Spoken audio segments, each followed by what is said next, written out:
Hello everyone.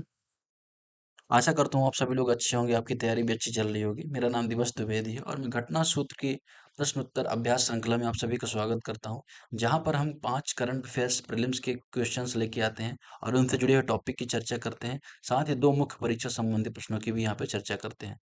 तो आइए बिना किसी देरी के स्टार्ट करते हैं और इनके पीडीएफ आप टेलीग्राम चैनल पे जाके डाउनलोड कर सकते हैं। तो पहला यहाँ पर जो प्रश्न है किसके बारे में बात कर रहा है? पहला प्रश्न बात कर रहा है यहाँ पर कि जो पाकिस्तान को आईएमएफ की विस्तारित निधि सुविधा के बारे में निम्नलिखित कथनों पर विचार कीजिए। ईईएफ या एक्सटेंडेड जो ये फंड है, एक शॉर्ट टर्म लेंडिंग इंस्ट्रूमेंट है जिससे कड़ी पुनर्भुगतान समय सीमा होती है। ठीक है। दूसरा अगर आप देखेंगे पाकिस्तान का जीडीपी दर 2016 से 17 से स्थिर है। तीसरा इस ऋण का उद्देश्य लंबे समय से चले आ रहे संरचनात्मक मुद्दों बाहरी असंतुलन को संबोधित करना है। तो देखिए ये वाला तो पॉइंट आपको पता होगा, ये वाला करेक्ट है, दूसरा पॉइंट यहाँ पे करेक्ट है। ताकि तीसरा भी पॉइंट यहाँ पे करेक्ट है। इसका उद्देश्य संरचनात्मक मुद्दों और दीर्घकालीन जो बाहरी संतुलन को संबोधित करता है। लेकिन ये जो शॉर्ट टर्म लेंडिंग नहीं है बेसिकली, ये कैसी है, दीर्घकालीन ऋण व्यवस्था, दीर्घकालिक है।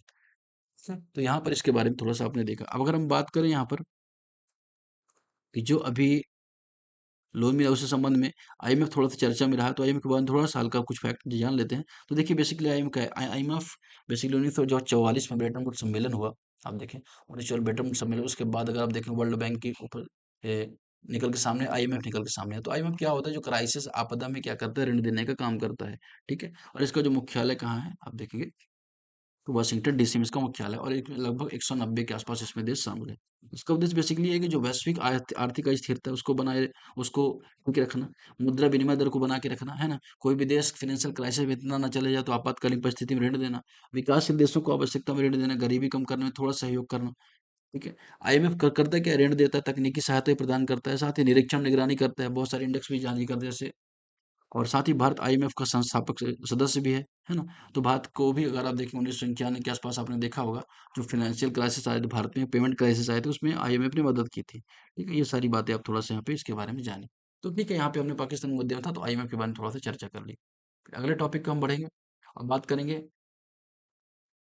मिक्सटल 8X7B मॉडल जीपी2 से 3.0 तुलना में अधिक हानिकारक सामग्री उत्पन्न करने की संभावना होती है। बेसिकली अगर आप देखें एआई क्या है, जैसे आप कमांड देंगे वैसे ही क्या करेगा, वो रिजल्ट देगा। धीरे धीरे ऐसी सिचुएशन आ जाएगी कि वो क्या करता है, अगर आप मान के चलो खराब चीज़ उसको सीखता जाता है तो कहीं ना कहीं जो उसका रिजल्ट भी है कहीं ना कहीं खराब होता जाएगा।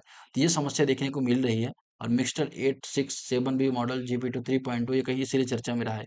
इससे मुख्य रूप से अगर भारतीय भाषा डाटा सेट का उपयोग करके प्रशिक्षित किया गया था। कारण इसका क्या है कि इसे मुख्य रूप से भारतीय भाषा से डाटा को प्रशिक्षित किया गया था। ये बारे में यहाँ पे बात कर रहे हैं। देखिए यहाँ पर ये तो सही है, लेकिन इसलिए नहीं है क्योंकि इसको भारतीय भाषा में प्रशिक्षित किया गया था। भारतीय भाषा में प्रशिक्षित करने से तो ऐसे को थोड़ी कोई रिजल्ट कोई खराब देगा या कोई हानिकारक सामग्री उत्पन्न करेगा। ये बेसिकली इससे संबंधित नहीं है। तो यहाँ पर जो इसका सही ऑप्शन क्या है, सही ऑप्शन देखिए ए सही है, लेकिन आर गलत है। रीजन यहाँ पे गलत है। हालांकि जो एलएलएम के मॉड्यूल पर यहाँ पे काम किया जा रहा है, जिसमें क्या किया जाएगा, जो भारतीय सभी भाषाओं हैं उसका स्टडी एआई करेगा और बाद में अगर आप देखेंगे रिजल्ट भी भारतीय भाषा के आधार पर देगा, तो इससे काफ़ी सुविधा यहाँ पर मिलेगी। लेकिन यहाँ पे जो कारण था इसका यहाँ पे गलत था। फिर हम बात करेंगे भारत के जनसांख्यिकी संकेतक के संदर्भ में निम्नलिखित कथनों पर विचार कीजिए। Bharat TFR total fertility rate है ना, ग्रामीण शहरी जो है ग्रामीण से कम है। क्या सही है, इसके बारे में थोड़ा सा देखना।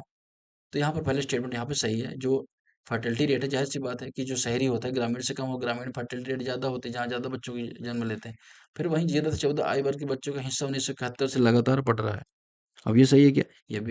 ये भी यहाँ पर देखेंगे सही नहीं है। पहले बढ़ रहा था लेकिन बाद में क्या है, घटा है। अभी 2001 के बाद 2011 की भी जो जनगणना हुई उसमें आप देखेंगे तो कमी इसमें देखने को आई है। पश्चिम बंगाल पास भारतीय राज्यों में सबसे उच्चतर प्रजनन दर है। ये गलत है। बेसिकली ये जो बिहार है इसके संबंध में बात कर रहे हैं।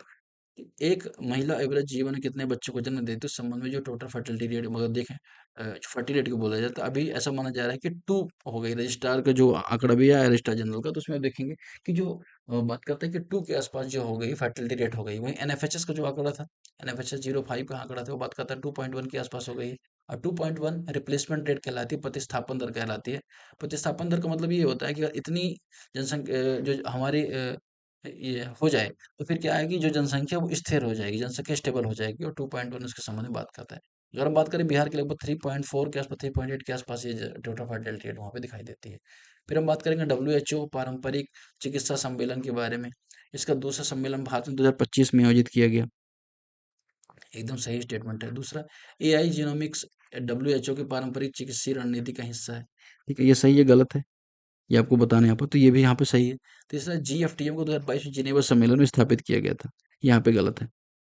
ठीक है, 2023 में भारत द्वारा स्थापित किया गया था ना, कि जिनेवा सम्मेलन में इसको स्थापित किया गया था। तो इसका स्टेटमेंट यहाँ पे गलत है, केवल 2 यहाँ पर सही है। जीएफटीएम को बेसिकली पर्पज ये है ना, कि देखिए भारत में बहुत सारी ट्रेडिशनल मेडिसिन है। उसके अतिरिक्त अगर आप देखेंगे योगा है, सिद्धा है, यूनानी है, इस सब का क्या इंटीग्रेशन हो, है ना? इस सब के इंटीग्रेशन के लिए यहाँ पे बेसिकली बात करता है यहाँ पर कौन सा? जीएफटीएफ। ठीक है, ये थोड़ा-सा आपने यहाँ पर देख लिया। अब इसके अतिरिक्त अगर आप देखें डब्ल्यूएचओ के बारे में देखें, तो डब्ल्यूएचओ के बारे में थोड़ा-सा आप जानें। डब्ल्यूएचओ डब्ल्यूएचओ कब किया गया? 7 अप्रैल 1948 को डब्ल्यूएचओ की स्थापना की गई थी। इसका मुख्यालय कहाँ है? इसका मुख्यालय कहाँ है? जेनेवा में इसका मुख्यालय है।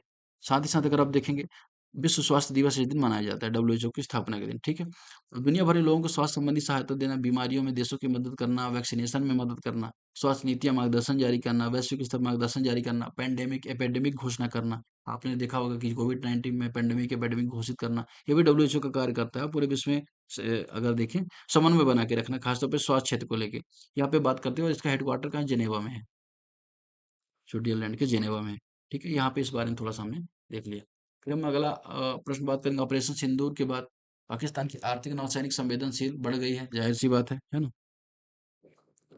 फिर देखेंगे कारण क्या है? कराची पाकिस्तान के समुद्री व्यापार का 90% संभालता है, इसकी जीडीपी का 40% योगदान देता है। ये बात गलत है, इतना बड़ा योगदान नहीं है कराची का। तो ए सही है, लेकिन आर यहाँ पे कारण गलत है। फिर हम बात करेंगे, मुख्य परीक्षा में पूछे गए प्रश्न हाल ही में रेड टीमिंग अध्ययनों के द्वारा सामने आया उन्नत भाषा मॉडल के द्वारा उत्पन्न जोखिमों का आलोचनात्मक मूल्यांकन कीजिए, जहाँ पे दूसरे एमसीक्यू से संबंध में आया था। देखिए क्या है कि मिक्सटल जीपी 2 क्लॉड जैसे बड़े भाषा मॉडलों की तेज प्रगति ने स्वचालन और संचार के नए क्षेत्र खोले हैं।